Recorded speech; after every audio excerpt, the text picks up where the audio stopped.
Welcome back to another episode of The Banana Show, where we speak about a variety of topics, self-help and mental health related.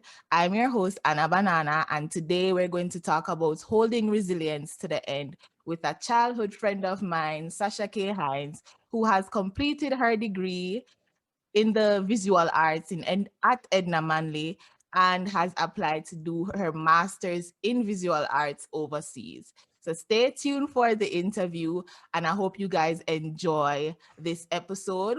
Go ahead, like, subscribe, and share. If you're listening from Apple Podcasts, Google Podcasts, or anywhere else, remember to share with friends and family. Vibe with me in the comments and let me know what you guys think. I'll see you guys in a couple seconds. So thank you for coming, my friend Sasha K. I am glad you were able to make it today. Thank you And for we're going having to, me. yes, and we're going to talk about holding resilience to the end.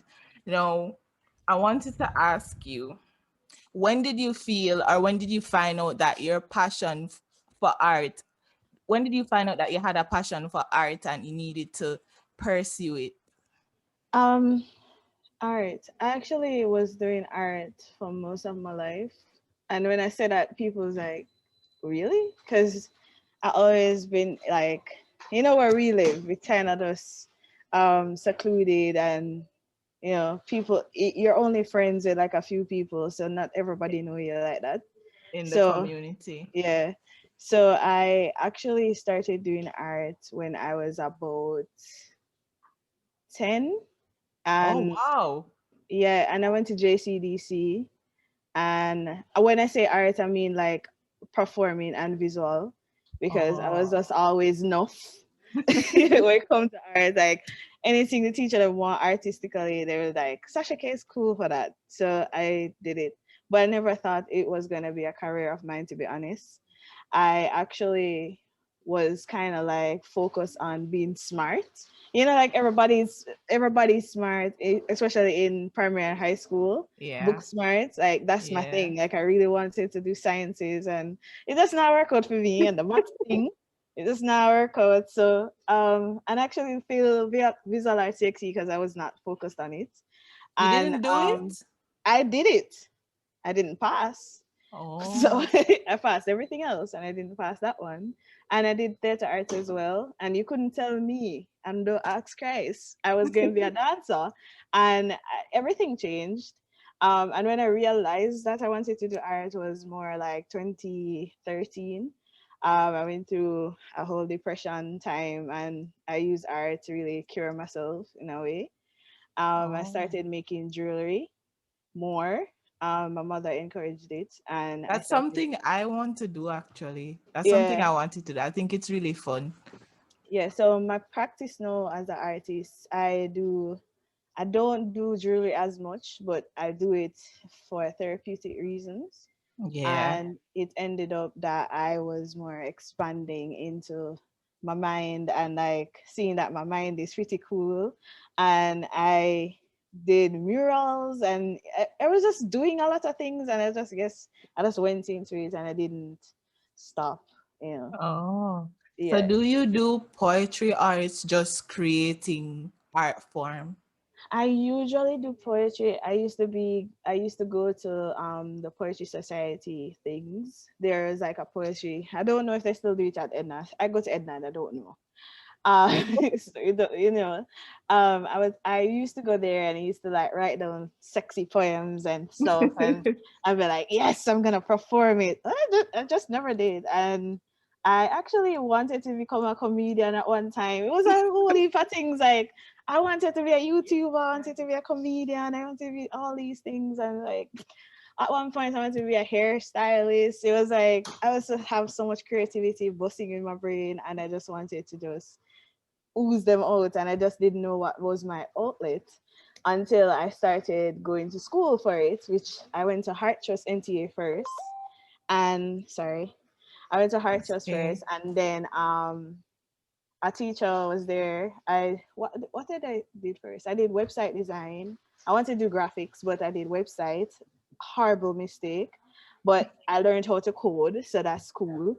And then after that, I did a course at Harchess again. I did 3 courses, and it was like I didn't know what I wanted to do. So the third course was art production, which felt right. And then it's at that moment I was like, I could. My teacher was like, you could do art, and I was like, what do you mean?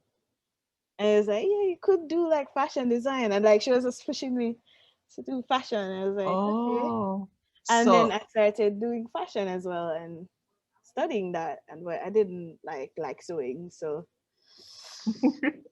kind of lazy when it comes to sewing. But I still know how to sew and I still know how to like design things. So right after fashion school, I went into Edna. oh, that's a long journey though. It is long. Like I actually very impressed with the process that I took. And because I've observed other people become famous, especially my friends, become famous out of art, and their process is different, but I have to appreciate my own That's story true. and process because of the resilience that I had to do, and I had to prove to people that I needed to do art, and it was just going to school, and I guess collecting awards that people realize that, hey, Sasha K is pretty cool in art, and she probably she probably become a good artist. I don't know, like But people think. your journey actually propelled you towards your purpose, because if you hadn't go through that long journey, maybe the teachers Yeah, wouldn't see that, okay, you're really good at art, this is something that you needed to do. yeah, So that is actually great. The process was actually very necessary to get you on the path that you should have, or is supposed to be on right now. yeah. So And that's yeah, the thing. Like I always felt like I was going to be an artist or somebody that does something creative. And I felt like that from like I was smaller. I just didn't know what it would be and what that would like that creative outlet would be. And I was struggling with that a bit, but I no longer struggle with that because you can be multiple things, you know. yeah, that's I true. yeah, and I think like when it comes to Jamaica, it's like people expect you to be one thing.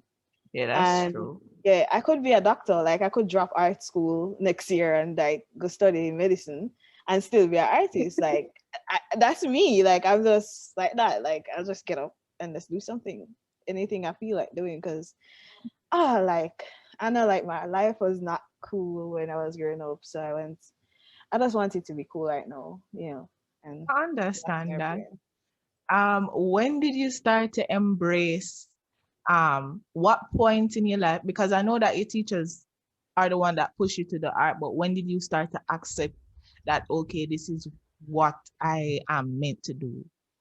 Okay. When I was in second year, which was around 2018. So I was doing it's allowing me to do art and it just kicking into me, so I wanted to do it like full time. The thing is I thought that it was when I actually settled down in my major, which is interdisciplinary studies, which allows me to kind of explore anything and just bring conceptual ideas to the table. And I started talking about abuse and stuff like that, and finding a way for me to make my art more therapeutic for me, and not making art that was like Instagram likable anymore.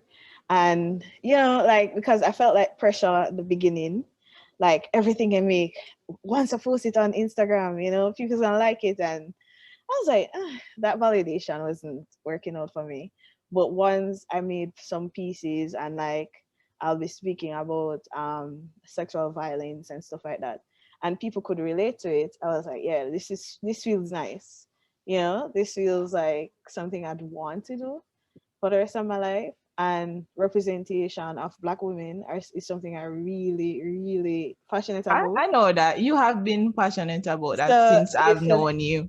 exactly. And I did not know that I could put that in my art because, when you see on Instagram is not the type of art that I make. That's why I don't normally post anymore. So I'm more interested in making the work and you coming and experiencing that.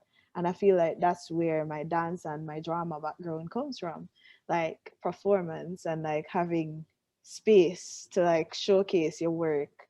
So that's what I like. So once I started doing that and finding that bridge between visual arts and dance and drama, I was like, yeah, this is me. Like that's I felt comfortable in that. And that's when I started like making works that felt good, and then not caring about what people said about the works because people think I'm crazy. And um that's okay too. and that's fine because I was always crazy. I mean, a Bellevue them semi live, so I mean craziness, you know. I So understand that. And that's yeah, okay, it's good to be your authentic self at all costs. It doesn't really matter what other people say because they are living in their own perception and their own yes. perception world. So it doesn't really matter. Yeah.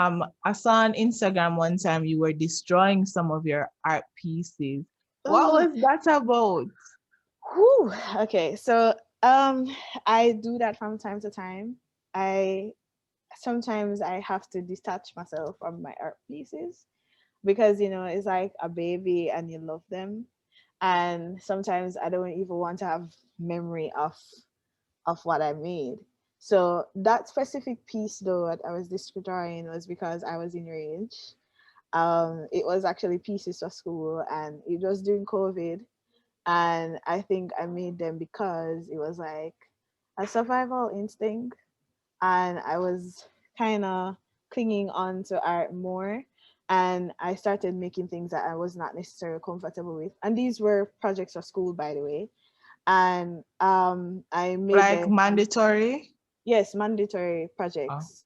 But you could do anything you want to do. But I made those and it felt very therapeutic at the time. But it also felt therapeutic to tear them up. So so I was like, yo, I have to tear them off and dash them away because I have a cluster thing. So I have Yeah. to, especially paper. Same. I have them too. It's So like journaling and like, oh, you don't really go back to read the journal because you don't exactly want like, to have that feeling that you had when you were writing it. So you just yeah. dash it So, away or so like a get rid lot of of it. those works that I was making in COVID in the beginning, I didn't necessarily like them like that. And I really got rid of a lot of them, and uh, uh, they didn't mean much to me, to be honest. I was like just doing it because of school. So I was like, yo, if I'm going to have these in my house, then I'm gonna remember COVID-19 for the rest of my life. And I'm like, no, I just tear them up and dash them away. So that's what I did. And a lot of people, and it was also about it was like a petty thing because I did these projects. And if you know college, like you can do nothing right in college, and in art school it's almost like no matter what you do you're not gonna pass kind of thing. Yeah, it feels And like that. It it feels feels like like that, that. and I really and truly I don't, I kind of stopped valuing my talents on grades anymore. So if I don't get a good grade, then it's fine. But I know that I'm pretty settled and secure in my practice. So I'm Yeah. like, yo, I can get rid of this. I don't need to remember that I felt a way about getting a D or something. So I just delete that. Like, on my face. And move on and make more work where, I've learned from that part, but I just don't necessarily need it.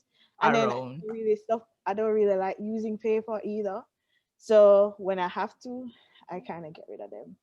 Yeah. Understand that. And or I give somebody else who I feel like will take care of it. Yeah. Yeah, you can probably give it away. Yeah, I do that sometimes, but Yeah. not for those. I just like rip them off. So, what has college been like for you? What's your experience been like? Um, I wish I could say it was fun. I'm at like the last month.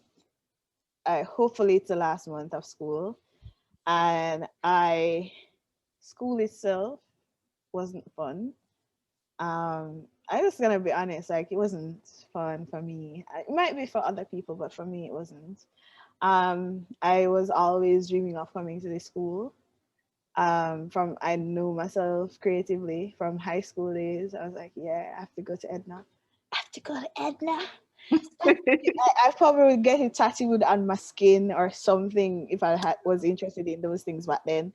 But when I came here, it was like a different culture, different vibe, and you don't really get to enjoy it because artists hours is 24 hours, and half the time I'm doing work or I'm trying to catch up on some assignments I have to do. And the thing I notice a lot of people don't understand with Edna is that I have to do practicals a All the lot, time. a lot. And then I have to do theory. And the thing with me is that when I'm doing practicals, I don't just give you anything. I have to go all out.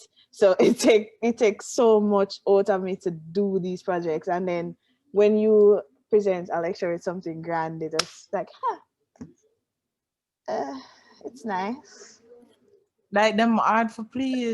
They are so hard to please, and it almost feels like there's a competition between students and lecturers here.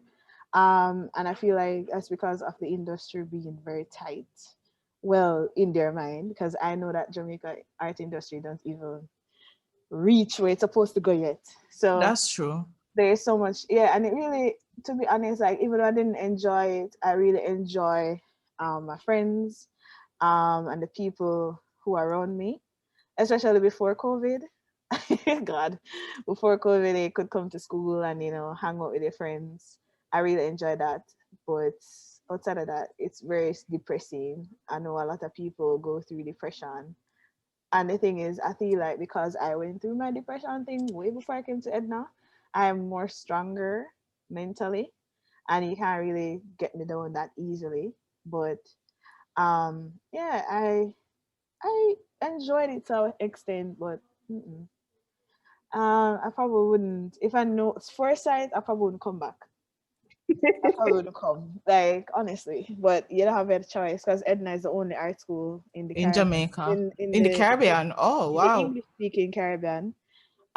Yes, it is. So if you wanted to go to another art school, you probably have to go to Martinique. Yeah. So Oh, I understand. it's kind of You a don't special have a choice. You don't have you a don't have a choice. choice. And I wanted to get my degree, and I know it was so like we like school, but I wanted to get my master's and my PhD because my mother didn't do it, and my brothers didn't do it. So I'm blessed to be the one that's doing it, and it's because of art. And I'm making my parents proud, and I just wanted to just go through and do it. So that's the truth. And by the way, the financial things, Child. because I don't have money to go to Same. school. And remember, these grades have to be on point for you to be able to get some form of Aid. help. Yeah, so it's very difficult to really wrap your head around. But to be honest, I just try to make art, and that's the only way to combat all these things. The only part I really like is that I get to make art at this school, and I get to network with some of the best visual minds, like the best artists, the best actors. Edna Mane have so much good brains. It's not even funny. Like some things that people think about here, it's like, whoa, I didn't even think about that. And it's so important because a lot of people don't think they need to come to art school or go to college for art. But I feel like you should and get your degree so you can get your money and people can grow on you and be like, That's true. oh, you can come pay my house to me.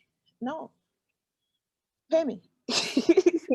I love True. money, Like I love money, so it couldn't work with me. But My that's question is, how did you deal with when you put your all in your artwork and you stand in front of a lecture and they're going to be very invalidating? How do you deal with it?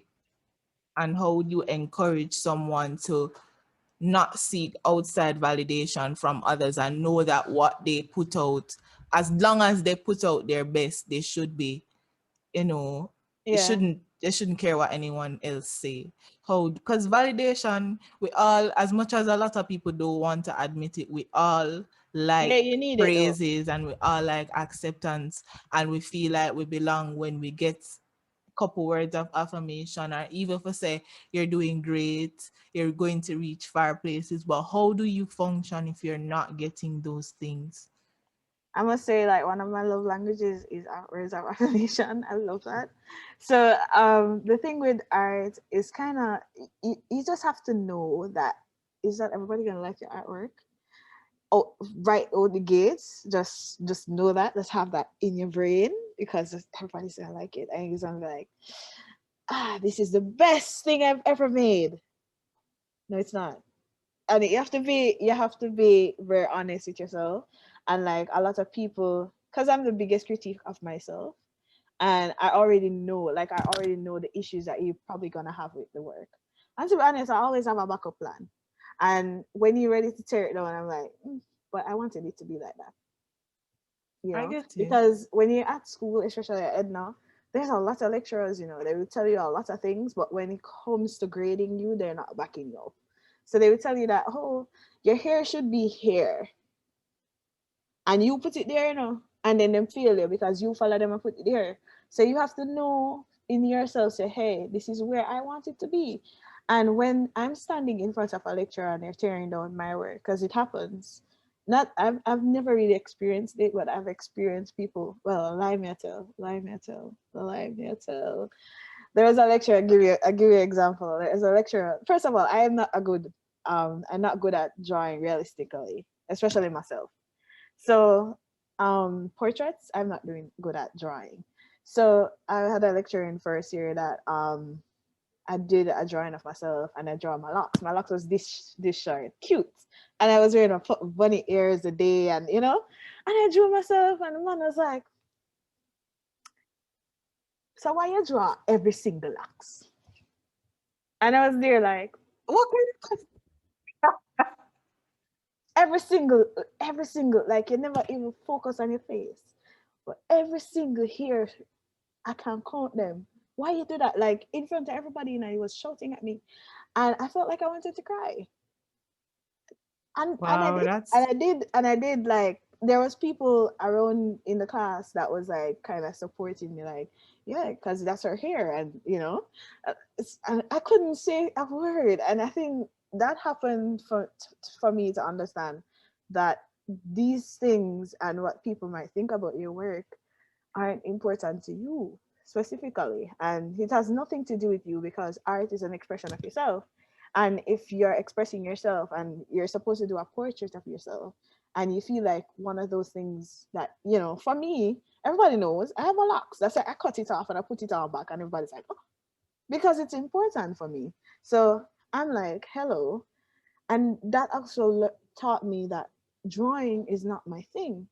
It also taught me that if I'm gonna feel a way about drawing and I feel insecure to the fact that somebody's gonna hurt me like that, to break my heart, I'm going to the bathroom, gonna cry, it's not for me. And I can think about it and I can be like, well, critically think about it. I know an artist can be the worst at giving critiques because they're very harsh, but sometimes I have to think about what people say and I be like, okay, they didn't mean it to hurt me.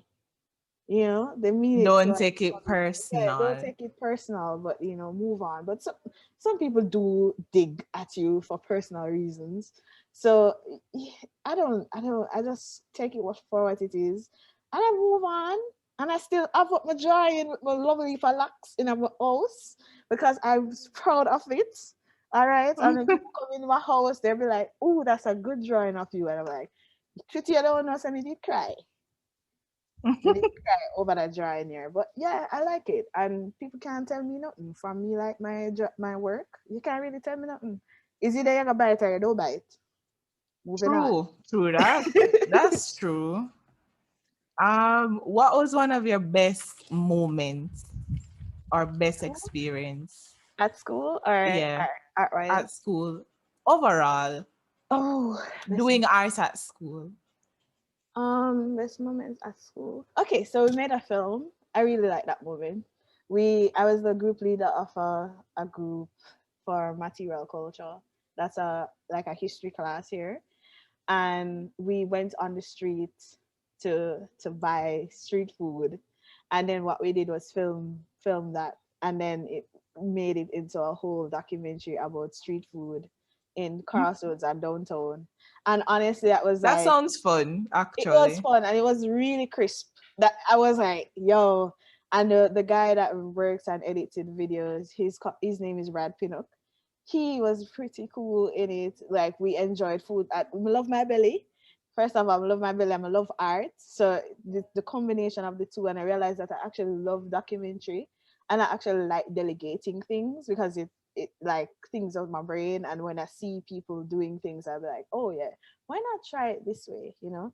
And it made me very proud that we actually made the film, and it was like a very short. I think it was like a less than a month that we made it, or 2 weeks or something, and it was really cool. Like, we went on the road 3 days, and then probably took nigga 3 days to like edit, and it was really nice. So I that was one of proud moments. And recently, I actually was surprised because I won a competition at school, and I was Congrats. like, yeah, I was like, yo, what? It What was was the research. competition? Actually, my thesis for now, what I'm doing right now, won best research Oh, um wow. for my school. Congrats. I was so surprised. So that was really cool too. So yeah, I enjoyed that moment. Yeah, there Mm, was like couple moments that I did enjoy because I actually put myself out there like that. And the competitions, because it's very important for my development and building my resume. So because I want to fly, yeah. so I put That's I put I do things. I do things, and sometimes it pay off. Sometimes I don't even know if it's going to pay off. You just do you it. just have to do it. You have to Yeah, start. you have to start. What advice you would give someone who wants to pursue something that's not really that big in Jamaica, Not traditional. not Yeah. traditional, but this is something that they want to do? What advice would you give them? Um, I don't know, for me, I had to cut off people. I had to cut off a whole family for that. Wow. Yeah, like the only person I really speak to in my family is my mother. And don't surround yourself with people who don't believe in your talent, and they will exploit your talent, especially when you're an artist. They don't believe in you, but when them pitney them work for do, they will come around and say, oh, say so and so get pep exam, and them for draw a map. No, don't do it. Don't sell yourself short for those little jobs like that. And surround yourself. Start, you even have IG. Start following people on IG from Jamaica who's doing art. Hit them up because they're like some of the they're some of the coolest people. Like, I know, I've never messaged an artist and they don't reply. So message them and tell them that, hey, I want to be an artist, and you might just have a mentor. You can That's true. you can message me. Huh. I mentor like a lot of people under the quiet. So, and you don't need to surround yourself, and that's so important. Don't surround yourself with negative energy, because it will seep into you and you start believe that you're not good enough. And to be honest, when you start making money, these same people are gonna crawl back into your life, especially families, and they're gonna act like they always cared for you. So visual arts, there's so much possibilities, and if it's not Jamaica, it's overseas. There's so many grants, there's so many opportunities for artists to go and explore the world. And if you are thinking that you are the baddest, practice, become the baddest. You see me? Nobody can tell you nothing.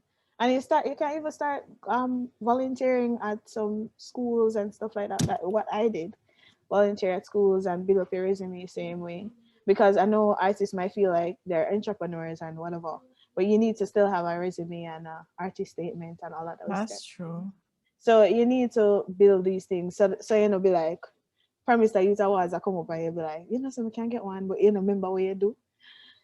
Yeah, you need to Like have a portfolio. yeah, you need to have all these things. So put out your work on Instagram, put out your work on Beyonce, have your YouTube channel, start take out the phone and video yourself. Anything you want to. By the way, today I noticed a post. I don't remember which company posted it, but they said that being a YouTuber is the number one job selection for children now.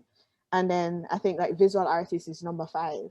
So the art world is the creative industry is booming. And So it's bigger than we it can is a imagine. $1 trillion business. So you can make money. Tell your parents, have you documented. Like if you want to print out things and show your parents, them say, hey, I can become one of Jamaica's biggest YouTubers. I can move out of Jamaica and go become a big YouTuber. Or I can become a big artist. You can do it. Like just put your mind to it and you have to work. I realize that people don't want to work these days for things, and they want a quick validation, but you have to continue working on your practice, and you will get there. Okay. Yeah, that's I agree with that 100%. And that's why I really love podcasting, which is why I'm doing it now. I And love it too. people feel like once you're not making money immediately, it's not something that No, you should be doing. So I don't keep those type of people around me. I'm just focused on my vision, because you can't see my vision, but I can. And that's yeah, what's most important. but that's the thing as well. Most of the successful businesses did not just be successful overnight. There are always strategies to becoming successful, and Exactly. lack of sleep is one of them. Like, True. yeah. And I don't support lack of sleep, but you have to have We some, have to sacrifice you have to something. sacrifice something. Some people not eating, True. some people not even have proper nutrients. But remember me tell you, next 5 years, they We'll be are okay. they are the things that you need to know. So yeah, and you need to listen to successful people speak. You need to listen to artists speak. Like and I notice a lot of Jamaicans don't know successful visual artists. You know, you just know the ones that are around you, but you need to Google these things and see what True. kind of money they are making, because they are making money. True. Making money. So That's why you I see some want to art business them a come out now because money in it. that's true. So I don't want the time to run out on us. So I want to thank you for coming here today. And I hope that you reach very far in whatever you're pursuing. I would love to have you back when you have completed your master's and everything, Yes, I will. I to will. share that journey with us And then and I my have other audience things. I have other projects that I'm gonna work experiences. on. So And you can come and share some of your art pieces, because this will be going on YouTube as well.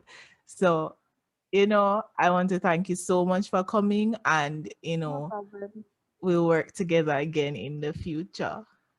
No problem again. You're so beautiful, by the way. Thank you. So beautiful. All right, cool.